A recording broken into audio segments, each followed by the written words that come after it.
Minsan pagka nagkakaroon siya ng personal issues, nawawala siya.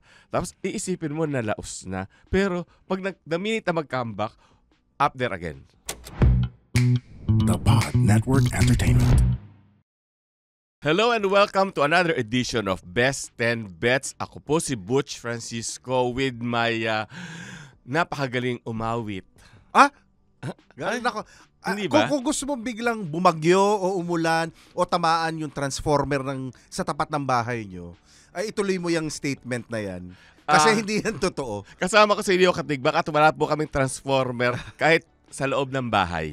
Okay. At saka kahit sa banyo, medyo pwede pa siguro may igaganda ng konti pero hindi pa rin matutuwa yung makakapakinig. Kaya ako tinanong yan kasi ito ang pag-uusapan natin ay ang top 10 balladeers of all time na hindi ko alam na of all time pala.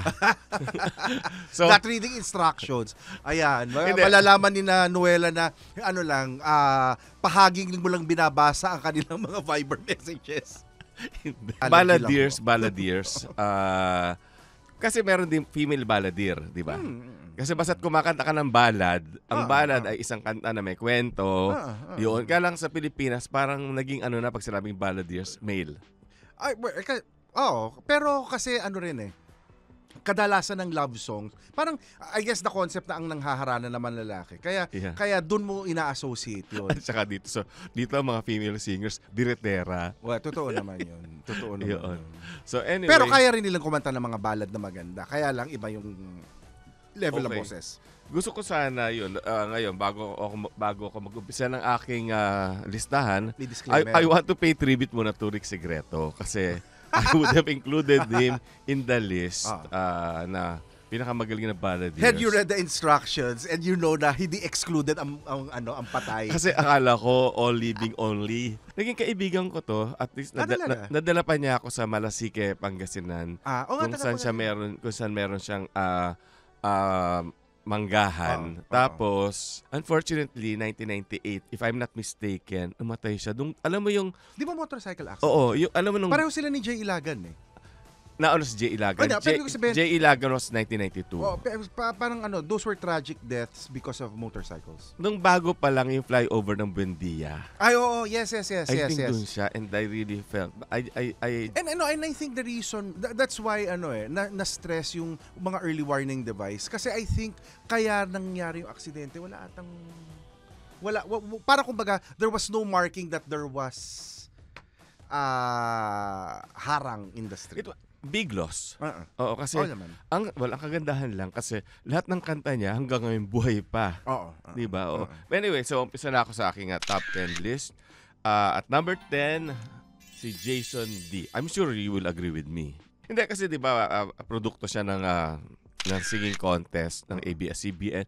I think no offense meant sa iba, isa siya sa pinakamagaling talaga na naging nanalo sa mga paligsahan sa pag-awit. Okay. Kasi napaka-powerful ng kanyang voice. Okay. Tapos, hindi naman siya yung talagang devastatingly good-looking. Pero of course, may itsura. Pag bumukas yung bibig niya, parang captive audience ka na niya.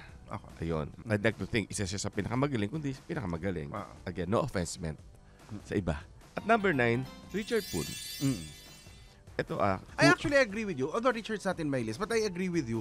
Kaya lang minsan kasi I guess because when the word balladeer is used, it's really more with love song. Mas doon ko ina-associate yun . So si Richard Poon always struck me as more of an old standards guy more than a balladeer. But that's the only thing. Hindi ba ballad din naman yung mga yun? Hindi, oo nga. Pero sinasabi ko lang, yung lalo na dito pag ginamit natin yung balladeer, ang konteksto nun usually karamihan love songs . Cool and mellow. Kaya lang, kasi nga, di ba he comes from a rather rich family, sabihin na natin. And in a very artistic family because even the mom sings very, very well. Oo. Wala siya masyadong pressure. So parang ang karir niya parang okay lang. Kakanta sa public, kung may time. Pero he will always be in my list. No, ang feeling ko, I think si Richard, he has a lot of gigs, he works a lot, but he's never one to pursue fame or high profile. Hindi katulad nung iba, nagagawa talaga ng kwento about them. Kakaririn talaga. So si Richard, trabaho lang talaga. Oo. Pero pag halimbawa, every time, for example, I talk to Maricar, sabi ko, oy, magkita naman tayo or whatever. The general difficulty is, Richard always has a gig. Ang bottom line, parang he's doing it just because he is enjoying it. Yun lang.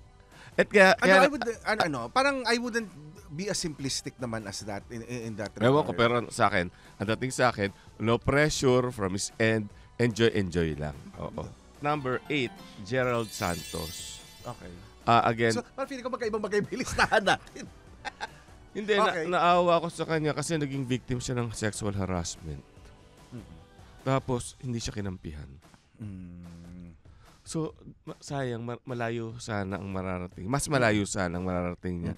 Pero ang totoo, malayo din naman ang narating niya. Kasi when last heard from, nasa Netherlands siya doing Misa yun in Dutch. Yun. Kaya hirap siguro nun, no? So yun, sayang, pero I'm glad that meron siya opportunities abroad. So, hindi mo matatawaran yung talent. Yes. And at number 7, si Jed Madela. Produkto ng W Copa. Ano nga ba yun? World Championship of Performing Arts. Sa LA to. Dati kasi, si Ida Inares of GMA, yung talent. GMA talent, talent, si Idang talent center ng GMA. Siya, kumbaga, siya yung nanay ng W Copa dito eh. So, siya yung nag-alaga dyan. So, pinapasok niya sa GMA. Well, ito.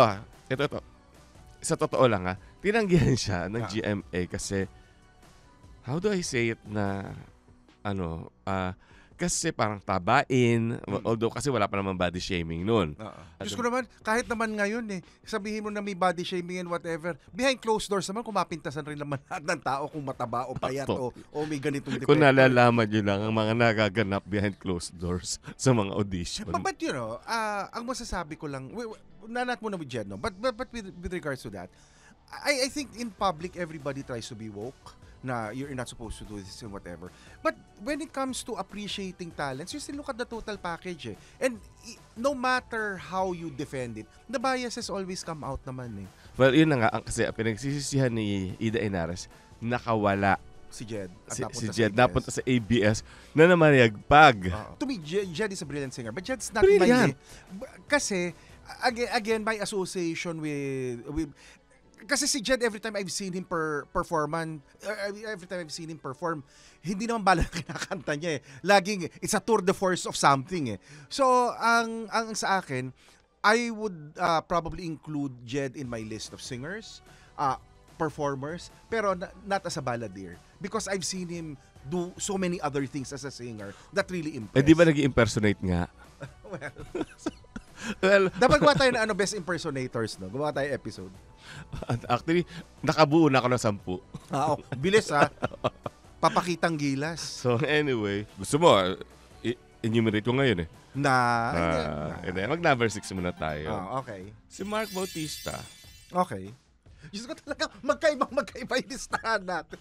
Wala pa tayong pinagpaparehuan. Okay, sige. Panahon pa ng Kastila yung mga artist na ilalahad mo. All time. Kaya nga all time Hindi pero dalawa lang ang patay sa listahan ko. Go. Excited na ako malaman kung nilistahan mo. Okay. Si Mark Bautista, well, I'm happy for him because parang he's making the country proud kasi nakapag-perform siya abroad, sa London, tapos nag-Broadway siya. Mas marami siyang, actually, feeling ko mas kumikita siya sa ibang bayan Siya yung parang isa sa ating mga singing exports, di ba? Kaya, ayan, tsaka yung ganda naman ng, tsaka di ba nanalo naman ng ng contest. So, paano matatawaran yung kanyang galing sa pag-awit? Number 5, Christian Bautista. Bautista pa rin, no? Si Christian, actually, ang boses niya, medyo manipis. Hindi hindi yung punong-puno ng volume. Pero si Christian actually, pag kumanta siya, alam mo siyang kumakanta. Yun na nga. Which is something that I like because in a very lot of distinctive. instances, napaka-generic na nung boses ng mga iba or they try to sound too much like somebody else. Kahit hindi yung mga records niya, yung mga hit singles siyang kinakanta niya. Alam mong si Christian Bautista. At saka kahit sabihin pang yung kinulang ng volume, ang ganda pa rin ng tunog. Yung hindi nagbago itsura. Hindi nagbago yung katawan. Diba? Yung tipong pang kung nabihira lang ang nakaka-achieve. Nakaka-achieve niya. Ang alam ko lang na nakagawa niya si Christopher De Leon eh. Kung ano yung itsura niya noon, 60 years later, yun pa rin ang itsura niya. Sakripisyo namang ginagawa niya. Pero yung feeling ko, ang dami rin naman nagtatry na hindi magbagong itsura. Pero si Christopher, si Boyet lang talaga ang nag-succeed. Ito siguro si Christian Bautista. Ito nakatira sa isang lugar, let's say sa rural area na uso pa harana. Palagi ko, hindi na niya kailangan magpunta ng Manila para magkaroon para kumita. Parang naman. Kasi parang siya yung gabi-gabi may booking sa harana. Lagi siya yung pinapakanta. Kung uso pa yung harana. Uso pa harana? Siguro sa probinsya, may nangyayari pa rin yun. Dito sa Manila, definitely hindi. But I think sa probinsya, especially in areas na TVs na ang karaoke na ang di ba? Karaoke, pero sa States. Pero it's still more of an urban thing. Eh. So I think you go further out, the romanticism of the harana would still be there. I mean, maybe not as prevalent as before. But sana hindi mamatay yung tradisyon. Kasi napakagandang tradisyon niya. At sana yung lahat nagbubuhos ng mga orinola, tigilan nyo na. Kasi hindi malaging gano'n. Or sa pelikula lang yata yun. Hindi, baka sa totoong buhay nangyayari rin yun. Eh. Remember, the movies are inspired by real life. So palagay ko. Baka naman pitch lang tubig lang. Hindi palagay ko minsan ihi talaga yung laman nun. Eh. Ang mi naman nun, Christian, wag ka mag-alala. Kahit magdagharana ka, balay ko, confetti ang isasaboy sa'yo. Number 4, Eric Santos. Siguro naman nasa listahan mo yan. Ha? Hindi pa rin? Ha? Ay, diba, makikita mo mamaya ang listahan ko. Ito naman na, king of teleserye theme songs. Totoo naman yan. There was a time, I think, kahit anong teleserye ang panuorin mo, napapakinig mo ang boses ni Eric. And you have to give it to Eric. Eric is one of the nicest people. Is very, very professional. Very humble. And I'm so proud na when Sagip Pelikula celebrated its 10th year, pandemic pa noon. Siya pinakanta mo? We talked to him. Pagkatapos, may isa siyang kanta na in-offer sa amin. Pagkatapos, yun yung ginawa namin na music video and whatever. Tapos, akmang-akma siya. Ang ganda-ganda nung kanta. Yung Nais. Tapos, ang akmang-akma siya. Tapos, every time that we play it... Sino ba original nun? Palagi ko siyang original yun. Hindi. Iba yung kay Miguel Vera? Parang iba eh. Nais ko. Oo. Hindi yun. Okay. Pero parang yung Nais ni Eric, parang may nag-remake daw recently. I just don't remember. Somebody just told me about it. Pero yung si Eric is very, very nice guy, very, very cooperative, very, very professional. Pagkatapos nga, nagpapasalamat nga ako sa kanya. Sabi ko, Eric, thank you, pumayag ka na ipagamit sa amin yung kanta. He really is the epitome of humility. Ha? May TF? Wala naman kaming pera. Mabait siya talaga. At saka she's very, very supportive. And si Eric is one of those people na you bump into him anywhere outside. He has a ready smile, a handshake, a kumusta for you. Tapos laging kuya, di ba? At saka yung iba kasi pag tinatawag ka na gano'n ang feeling mo, it's really more of a put on or a showbiz thing. Sa kanya yung sincere. It's really sincere eh. Kaya ako, kay Eric, ang gaan-gaan ng loob ko. Yeah. Ako naman kasi, hindi naman kami nagkasama sa plus the fact na magandang boses niya. Dati. Pelikula at teleserye. Pero lahat ng mga awards night, mabenta yan. Laging, kaya kami nagkakilala. Kasi nga, pag awards night, let's say, i-introduce mo, let's say, nasa wings. So, siyempre magkikwentuhan kayo. Minsan, kakakwento, siya na pala. Parang, di ba kasi, di ba minsan, di ba yung palit-palitan? Parang kwentuhan. Wala kaming kamalay-malay. Siya na pala, turn na pala niya, kumanta. Nais ko tumuloy na sa number 3 ko. Nonoy Zuniga. Hindi na ganun ka-active kasi di ba nag-doktor siya? Oo. Hindi, parang feeling ko, una nga yung pagiging doktor niya bago yung pagiging singer niya. Parang pinagsabay niya eh. Pero ano na siya eh, kaya nung nag-umpisa na siya lumabas, ang tawag na sa kanya The Singing Doctor. So I think, kasi hindi member siya ng isang banda. Tapos, pero nag-medicina na siya noon. Well, ang medicine naman, para naman hindi naman yan 1 taon mo lang kukunin. No, pero patigil-tigil. Part siya ng isang band. Tapos, nagkaroon siya na yung mga kumusta ka. Tapos, yung I'll Never Say Goodbye. So, sumikat siya. Kasi naman, alam mo, parang wala akong alam na boses na kasing ganda ng timbre ng boses niya. Distinct ang tunog ng boses ni Nonoy. Oo. At saka magaganda rin yung kahit mga init sa magdamag, Love Without Time. Actually, dito sa episode nga to, nahirapan ako kasi kailangan ko ilista yung mga kanta nila kasi sabi ko hindi ko yan matatandaan off the top of my head. Si Nonoy actually nakasalubong ko siya noong isang araw. Well, not naman isang araw. Talaga? Saan na siya? He seems to be doing okay. Not naman nung isang araw, siguro several months ago. Ang layo ng isang araw, hindi ba isang linggo? Ay, hindi. Kasi naman, it was one of my office days in ABS. Tapos naglalakad ako papunta dun sa main building. Pagkatapos si Nonoy, I think, was doing yung sa Showtime where he's one of the guest judges and whatever. So, nagkasalubong kami dun sa loob ng ELJ. Pagkatapos, Noy, ewan ko natatandaan mo pa ako. Sabi, natatandaan. So, nagkwentuhan naman kami. And he actually still looks the same. Talaga? Well, kasi sumikat siya 80s eh. Oo. Yeah. But I think it's also, usually pag ganyan naman, it's also personality. Maaliwalas ang labas sa'yo kasi, generally, nakangiti ka, masayahin kang tao. I'd like to think that. Well, actually, he also tried the movies before, di ba? With Vilma Santos. Never Say Goodbye. Number 2 ko, Basil Valdez. Wow. Pagka naman wala pa rin sa listahan mo yan. Makikita mo. Nung bago sumisikat siya nung mid-70s, early 70s, nasa circus band siya. Pero one of the band members. Ang circus band ni Ate Jacinto, talaga namang at that time, bago pa nag-umpisa yung Pinoy Sound, sila yung preeminent naman na pinakamagaling na grupo. But as an individual singer nga, yun ang pinag-uusapan natin. No, I understand that. But you have to remember, when circus band came out, all of them, pati sina Jackie Magno, sina Pat kasi, lahat sila malalakas na singers na even if they were collectively called circus band, they were recognized as individual stars also. Hindi naman siya kasama sa isang katutak band. Ay, hindi ko naman alam. Alam ko circus band siya. May isang katutak band. Alam ko may isang katutak, hindi ko alam kung kasama siya. Okay. ikaw naman ginugulo mo ko eh. Kasi ako ngayon naglalahad ng aking top 10 eh. Sige, hindi na ako magko-comment. Comment ka naman. So I will be lonely. Anyway, Basil. May nagsasabi na katunog siya ng isang nanalo sa tawag ng tanghalan. Hindi yung Pugat Patsi pa na tawag ng tanghalan. Hindi naman nag-champion yun, pero ang pangalan, Magbabalot vendor ng katunog daw. Ang pangalan raw niya, Peklog. Okay. Yung kumbaga, yun ang tawag dun sa Magbabalot vendor. Pero nung sumikat siya, parang katunog nung Magbabalot na nagtawag ng tanghalan before.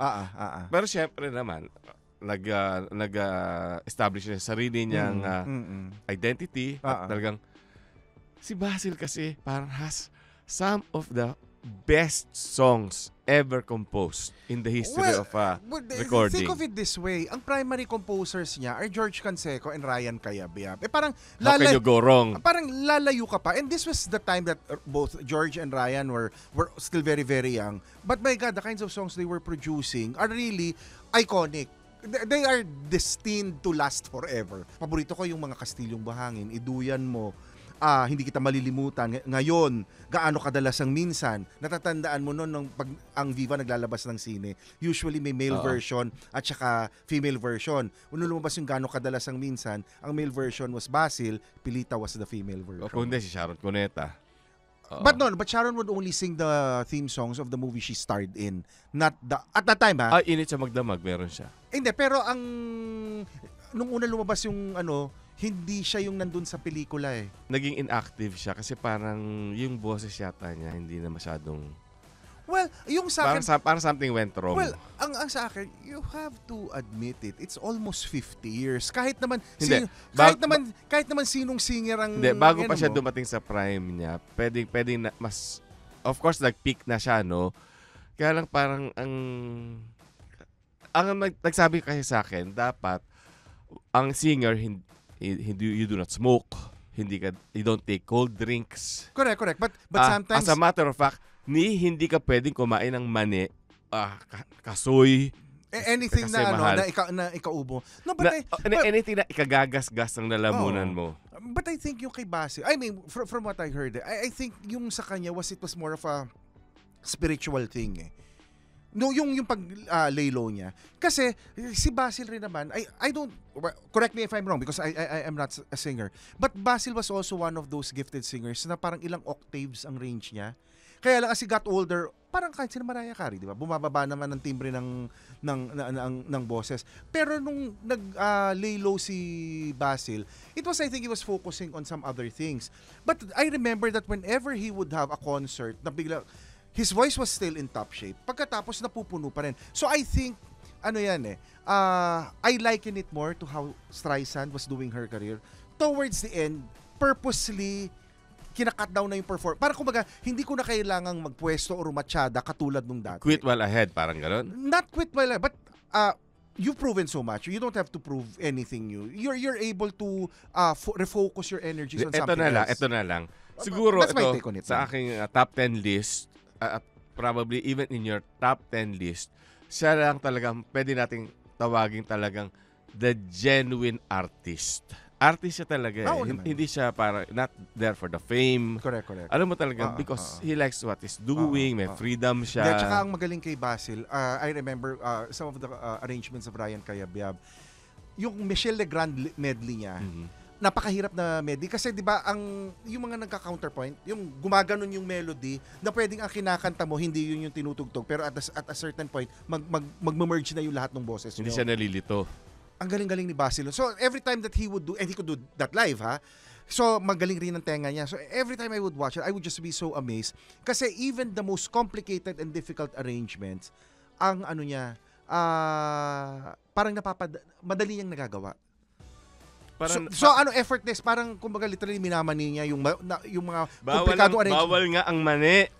Sinisimplihan niya. Parang simple dumadating. Okay. Oy, ano bang sabi ni Spirito Corrales? Ang isa nagpapaganda ro ng boses na kinakain niya nung araw, dikyam at saka champoy.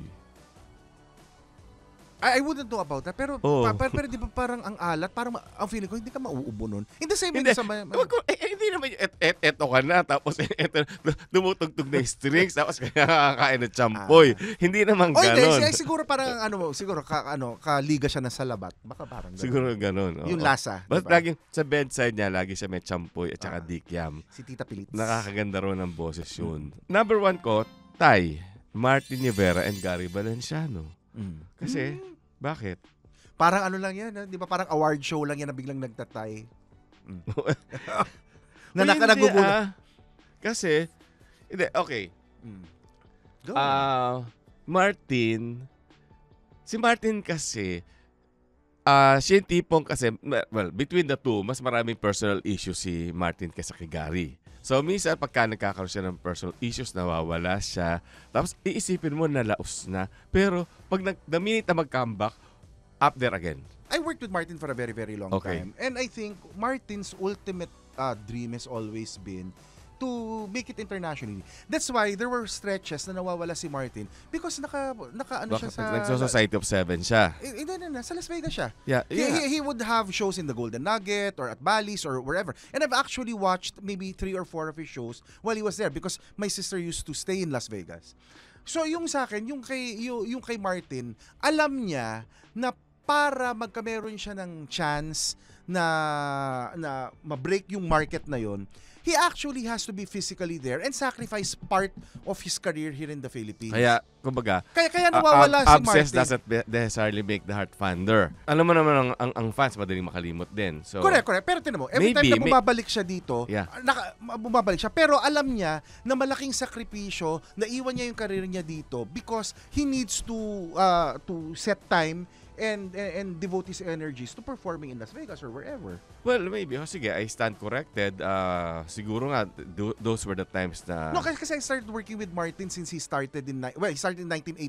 I worked with him continuously from 1986. Ikaw ang kanyang vocal coach? I wish, hindi nga ako nakakakanta sa banyo. So, I would always remember Martin talking about his dreams and whatever. His dad was in the Society of Seven, di ba? Di ba, na-discover siya, napakinig siya ng coach na kumakanta sa banyo. Pagkatapos, that's why when he was, when he started here, he likes Kenny Loggins at saka yung mga kanta ng mga Chicago and what. So that's the kind of songs that he would perform.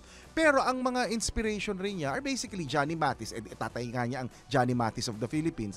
Pagkatapos the song, he liked the classics and the kaya mas prone siya sa ballads He would have mga On the Right Track and other fast songs, but generally mas ballad si Martin yung mga Ikaw ang Lahat sa Akin. Well, actually, favorite ko siya talaga. Well, Gary Valenciano, although, sa akin, ilalagay ko siya din sa number 1 ko sa balladeer. Kasi, isipin mo naman well, yung talent, kasi nakakasayaw siya and all that. Yeah.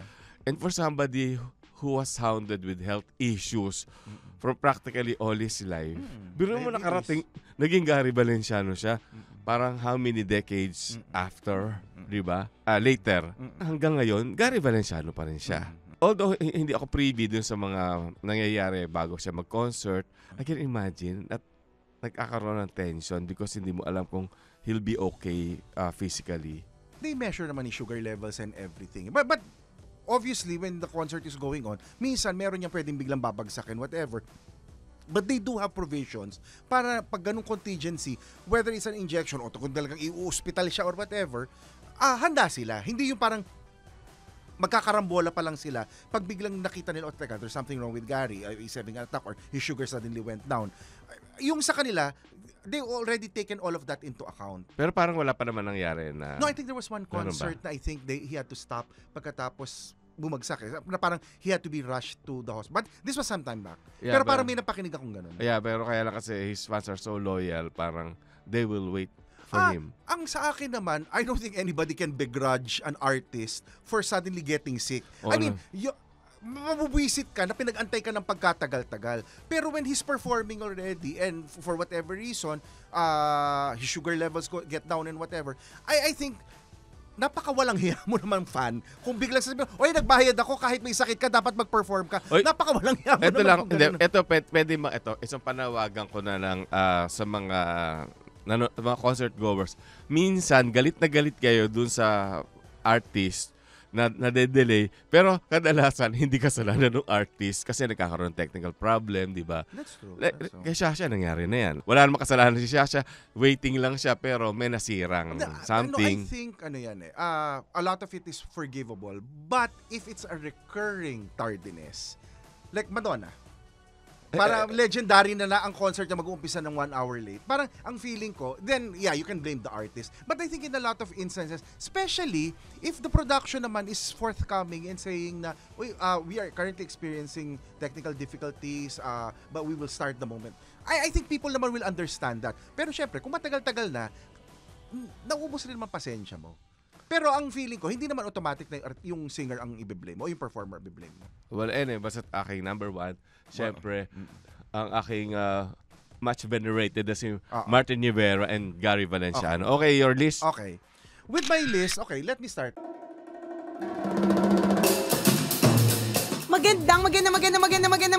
Magandang araw para sa mga mas nakakalurky na storya, mas masayang kwentuhan, mas nakakautot sa kaligayahan na chismisan, mga kaabang-abang na storya. Aba, tutok na lagi sa Tambalan Podcast. My number 10 is actually Gary Valenciano. Angelio. The reason Gary is number 10 with me is because I really associate Gary more with fast songs and with inspirational songs. Sabi ko naman sa iyo, dun sa balladeer, ang naging concept ko is I guess the idea of a lot of people that when you sing ballads, it's not automatically a slow song but it's really a narrative with a love story angle to it. Kaya yung kay Gary na mga sana maulit mali, di na natuto, narito, babalikan niya, tutulog pa ang Diyos, may mga ganun siyang kanta. Kaya lang, to me, when you say Gary Valenciano, those will never, with the exception of Natutulog pa sa ang Diyos, it's never really top of mind. Ang pumapasok sa isip ko, yung mga Take Me Out of the Dark, o kaya yung mga mabibilis niya na mga kanta na, di ba, meron siyang mga kanta na ang dami ng beses niyang nire-arrange. Tapos every time you hear it in the concert, it's like parang bago. Basta, ang sana maulit muli is my national anthem. Ang number 9 ko, Ogie Alcacid. Okay. To me, Ogie has the good fortune of also being a very, very good composer. That's why I think when he sings his songs or when he writes with specific people in mind, nakukuha niya para mag-match, para mag-swak yung singer at saka yung kanta. Tapos lalo na pag siya ang kumakanta, talagang random na random mo siya. I mean, si Ogie actually started Kundirana. Starting Kundirana, pero una namin nakita yan sa Penthouse Live.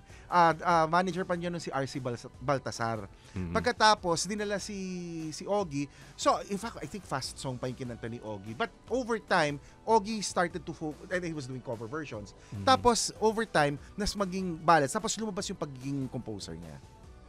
Pero ako, si Ogie, galing na galing ako sa kanya. Both a singer and a composer. Hindi mo nagawa yung kay Jojo Alehar? Ha? Hindi mo nagawa kay Jojo Alejaria. Di ba nag-umpisa rin siya sa Penthouse Live? Oo. Diba? The Tigers. Di ba? Ang number 8 ko, Eric Santos, for already the reasons that you mentioned earlier, that we talked about earlier. Pero mas mababa ang ranking niya, ha? Tingnan mo yung listahan ko kasi doon naman yan eh. Ang feeling ko, yung ibang mga nasa maaga-aga sa'yo, feeling ko magpapasayans na tayo. Ayan. Ang number 7 ko, si Eddie Peregrina. Kaya lang ako natatandaan ko nung nasa probinsya, That was what you were leaving for? Hindi, yun yung mayat-maya ko yun yung mayat-maya kong napapakinig. Ano nga ba yung mga kanta niya? What am I leaving for? Please love me now. Two lovely flowers. Together. Wow. Okay. Yung kinakanta ni Guy at Pip. Kay Eddie Peregrina mo na papakinig yun. And it was si Eddie Peregrina, hindi naman siya super mistiso, pero maputi siya. Parang ang kakontra niya nun si Domeng, si Jumides Maturan eh. Hindi naman. Hindi, pero ibig ko sabihin, mas nauna si Jumides Maturan. In terms of skin tone naman ang sinasabi mo, si Jumides Maturan naman, ano siya, kayo manggi. Aminado naman siya dun eh, kaya nga diba? Hindi, nga, parang counterpoint nga ni, kasi si Eddie, may pagka-mistiso naman siya eh.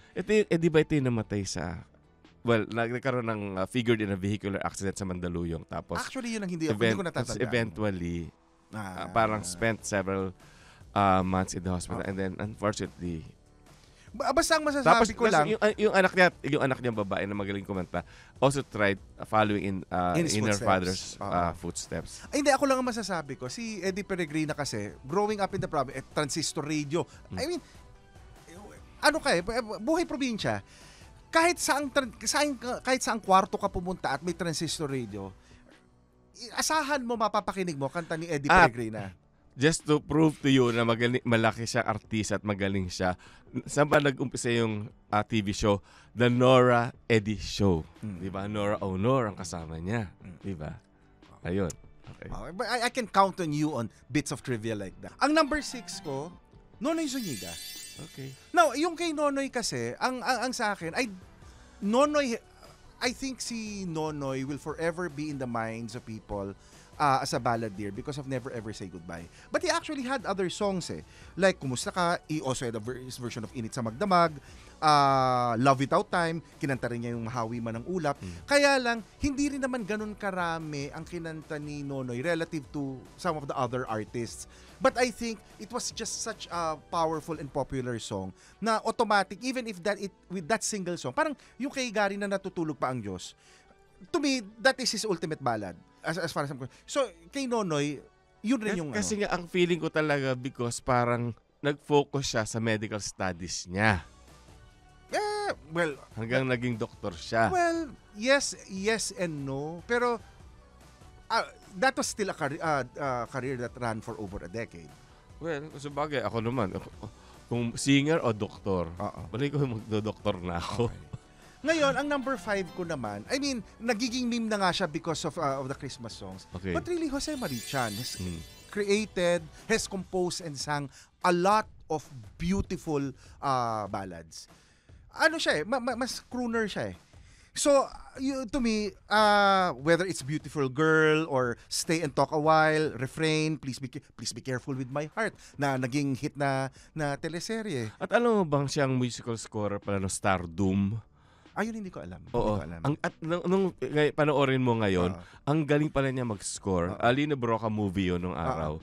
Na starring Walter Navarro na pwede sanang isinama ko dito. Kaya lang kasi namatay din siya. So, dahil nga akala ko nga alive. So, sino namatay na? Walter Navarro. Akala ko si Jose Marichan. Grabe ka naman. Hindi lang ako ninervyos. Walter Navarro. Buhay na buhay yan. Okay. Ninervyos naman ako doon. Ikaw naman kasi dapat mas malinaw ka. No, but hindi, okay. Hindi, ang gusto ko lang talagang klaruhin, yung every year kumakalat na chismis, na totoo bang he controls sa sound system sa mga malls? Sila ni Ariel Rivera. I don't think so. Parang sila raw nagko-control. Parang kasi hindi, chismis nga eh. Pag tumutugtog na yung mga, let's say dumating na yung bear mats, parang sigurado. But I think it's really a testament to the fact that the songs are beautiful. Ngayon, ang feeling ko, it's really unfair. And then you have people who are so venomous in their complaint. Ano ba naman yan? Ang sa akin... Ano sila nagreklamo? May mga nagsasabi, pag nakapakinig ako ng isa pang Jose Marichan dahil Bear Month, you should look at some of the... So sabi ko, hoy, ano bang ginawa sa inyo ni Jose Marichan? Sabi ko, mall naman na nagpapatugtog yan, hindi siya. Pwede bang masyado ata kayong maraming kape na tinitira? Hindi. Bawasan nyo naman yung iniinom nyo. Kung may reklamo man ako sa kanta niya, all his songs reminds me of Gastos. Yun lang. Well, the other thing I wanted also to, and this is, it's a slow song, it's not a ballad, pero two of my favorite songs of his, one is the theme song of BBC 2. Big Beautiful Country. Yeah. And cover naman ng Phil's Cup yun. Ha? Ano? Kantahin mo nga. Ayoko. Hindi ka ako nakakanta. The Big Beautiful Country. Oh, ayan. Naku, may kumanta dito, sisingilan public performance right. Siguro wala na may-ari nun, ano? O bakit? Composed. Bakit wala pang may-ari nun? Si Jose Marichan nga pala. Ano ka ba? Buhay pa si Jose? At saka hindi buhay pa si Jose Marichan. Kapraso lang naman, tsaka mabait naman yan. Alam mo, pagdating mo sa bahay mo mamaya, meron ka ng sampina. Oy, pinadala niya ako ng kanyang mga CD. Okay. Friends sige. kami. Sige. Ako hindi naman pinadalahan. Pero ako idol ko siya. No, the other song of his that I like was the one that Pal used, yung Love at 27,000 Feet. Mm-hmm. Ang ganda. Parang yung, ganito lang. Hindi ko nakakanta, tatakutin mo na naman ako eh. No, when it comes to an era kasi na parang you want to be proud of being a Filipino and whatever.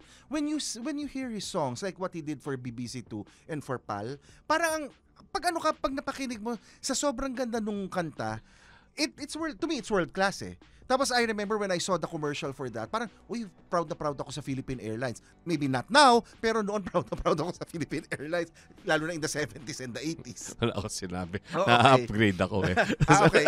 Big Beautiful Country, for all you know, tayong dalawa na lang nagkakaintindihan, nakakaalam. No, actually, sana nga ma-revive yun. Ang ganda-ganda ng kanta. Okay, kasi during martial law, yung Channel 2 na, yung Benedictos.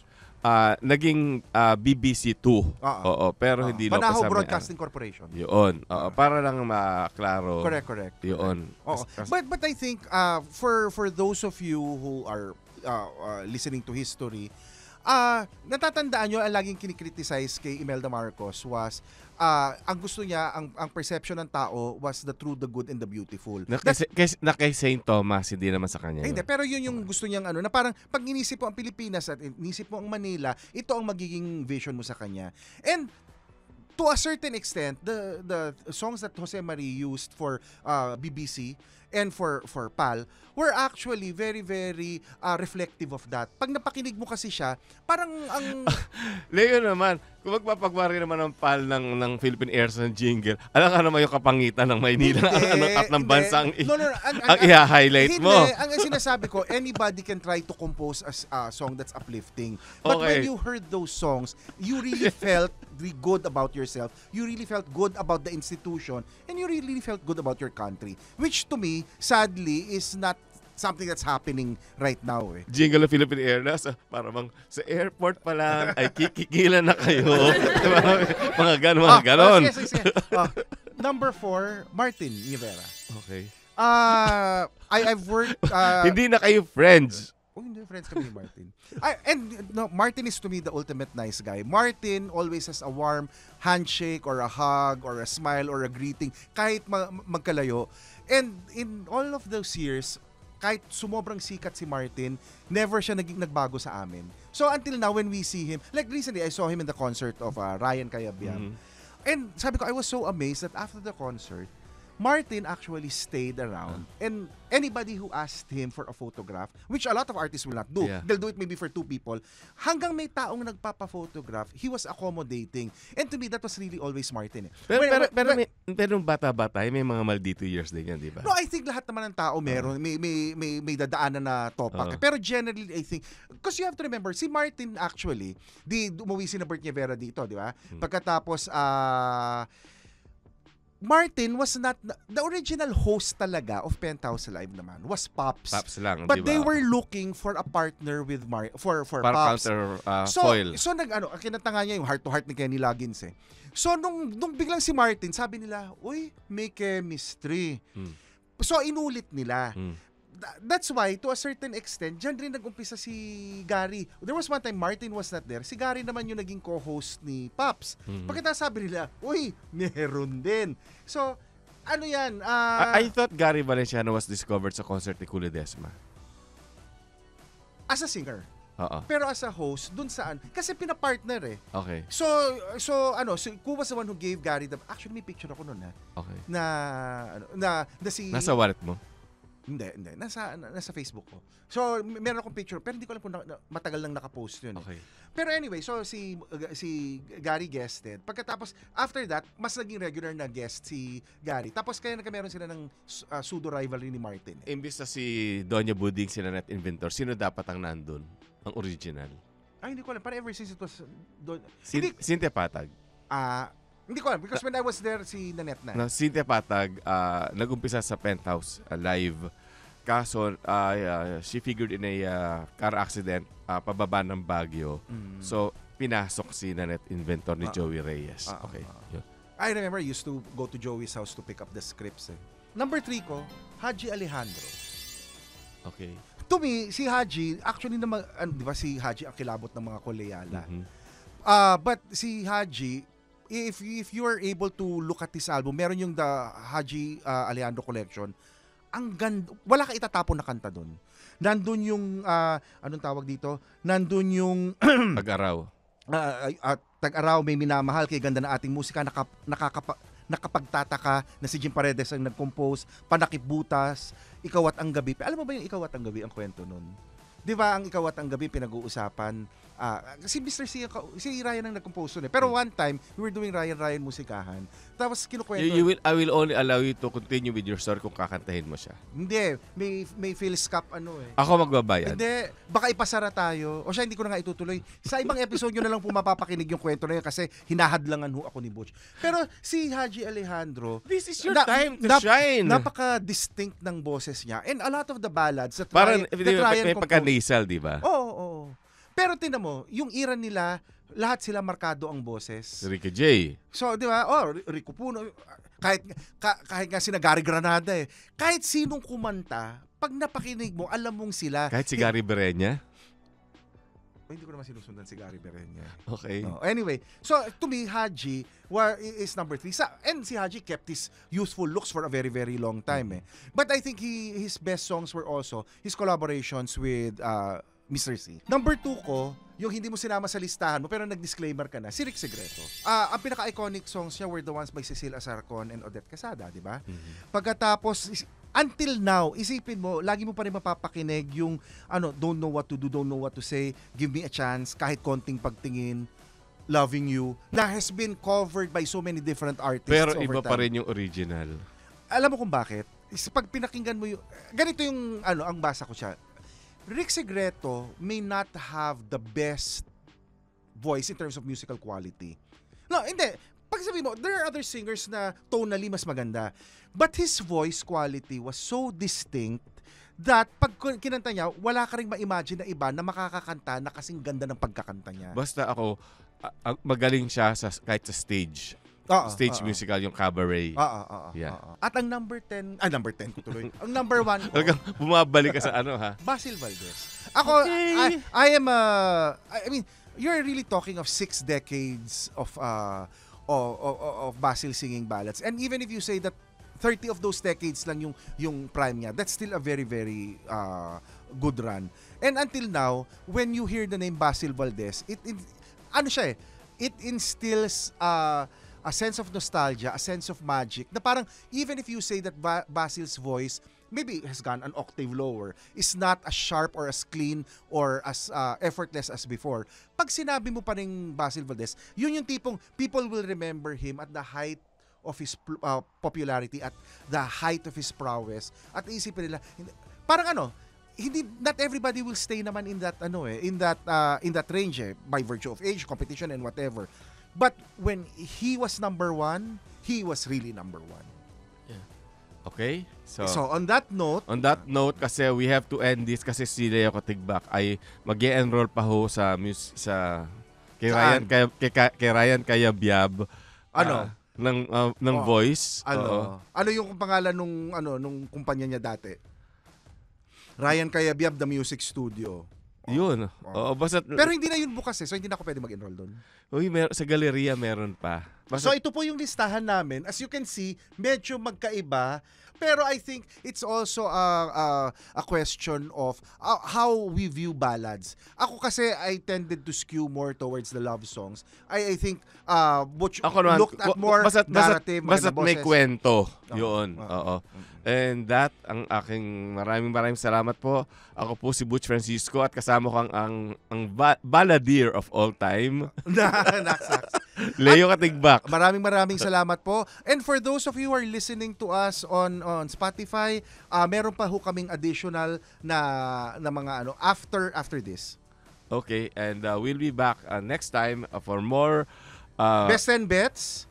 At makikita ho natin kung ano ho ang mga iba pang sapantaha, opinyon, panukala, at mga kwentong Butch Francisco. At pamimintas ni Leo Katigbak. Hindi ako namimintas. Sige, maraming salamat. Good night. Have a good week. And hope you join us next time. Good morning, good afternoon, good evening. Okay, bonus. Okay, ang ilalagay ko sa aking bonus list, Jano Gibbs. Okay. Actually, si Jano, I agree with you.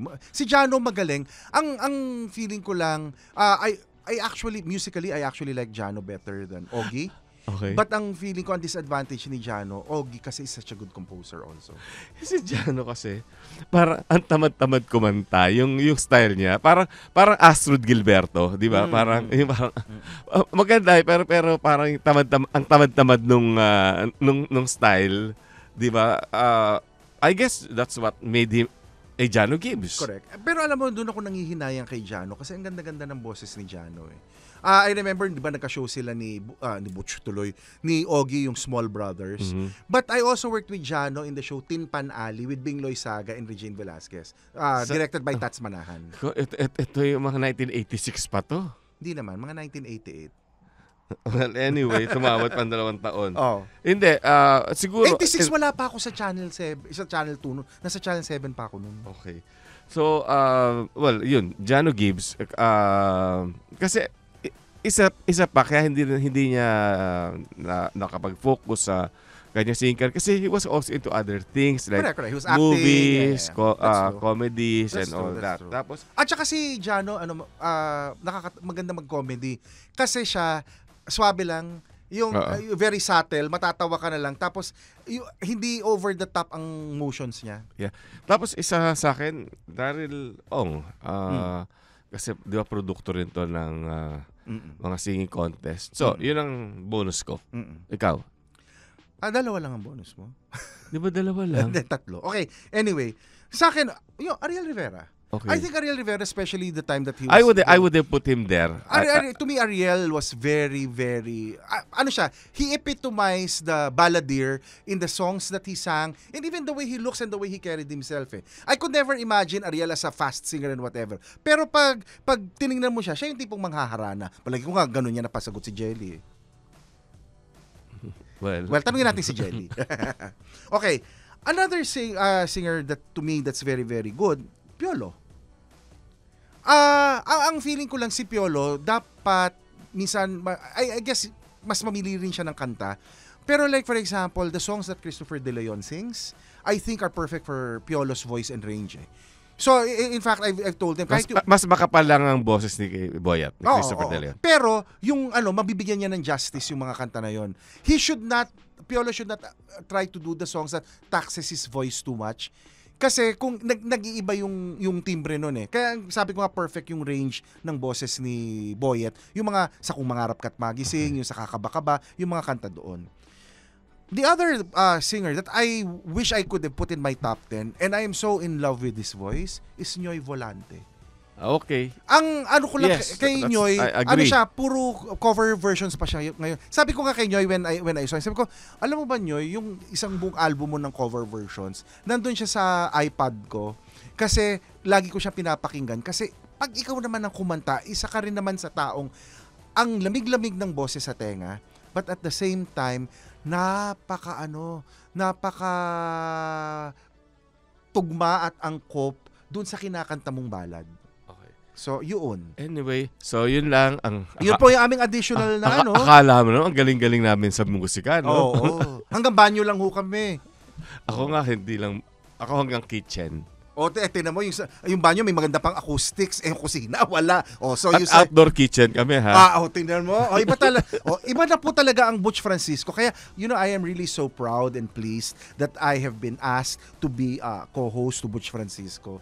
Kasi, sino ba naman ang Leo Katigbak kumpara sa isang Butch Francisco? Si Leo Katigbak na ginagalang sa field of restoration.